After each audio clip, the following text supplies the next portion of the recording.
नाला सुपारा में अवैध रूप से रह रहे विदेशी नागरिकों पर पुलिस की बड़ी कार्रवाई। आज सुबह बुधवार नाला सुपारा शहर से बड़ी खबर सामने आ रही है।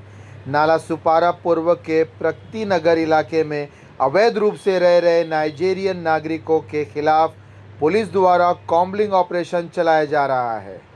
एसीपी उमेश माने पाटिल ने जानकारी देते हुए बताया कि हिरासत में लिए गए नाइजीरियन नागरिकों के पासपोर्ट, वीज़ा सहित अन्य वैध दस्तावेजों की जांच जारी है।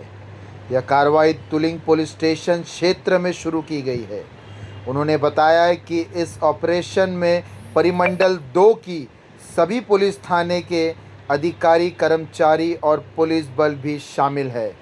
फिलहाल इस न्यूज़ पे इतना ही अपडेट है।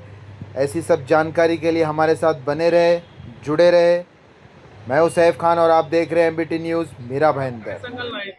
कॉम्बिंग ऑपरेशन केले, बऱ्याच नायजेरियन लोकांची धरपकड केली आहे. काय माहिती किती जणांना अटक केली? तुम्हाला सर्वांना माहित आहे की तुळींज नालासोपारा एरियामध्ये नायजेरियन बऱ्यापैकी राहतात. त्यांच्याकडे विजा एक्सपायर झाला असतो, लिगल पासपोर्ट पण नसतो, पासपोर्ट उपलब्ध नसतो, अशा बऱ्याच गोष्टी आहेत. तर काही वर्षांपासून ते कंटिन्युअसली ड्रग्ज सारख्या जगाला त्रासदायक गोष्ट आहे, धोकादायक गोष्ट त्यामध्ये इन्व्हॉल्व आहेत. आपण हे पाहतो. तर त्या अनुषंगानं त्याचबरोबर त्यांनी एक 40 दुकानं इथं विदाऊट गुमास्ता परमिशन लायसन चालवत होते आणि त्या सामान्य नागरिकांना देखील त्रास होत होता. बिल्डिंग्समध्ये त्यांनी कब्जे करून रूम केल्या होत्या, त्याचा देखील सामान्य नागरिकांना त्रास होता. याही तक्रारी प्राप्त झाल्या होत्या. त्या अनुषंगानं पोलीस प्रशासन आणि वसई विरार महानगरपालिका संयुक्त विद्यमान आम्ही ही कारवाई करत आहोत. यामध्ये त्या लोकांकडच्या घराची सर्च घेणं, त्याचबरोबर त्याचे लायसन्स, विजा, पासपोर्ट चेक करणं या गोष्टी करत आहोत आणि जे काही इलिगल आस्थापना आहे त्याच्यावर देखील म्युन्सिपालिटी कारवाई करत आहे. या एरियामध्ये सातत्याने ड्रग्ज सापडत असतो. या कारवाईत ते ड्रग्ज मिळाले? सध्या सर्च प्रोसेस सुरू आहे, त्याविषयी तुम्हाला माहिती नंतर देण्यात येईल.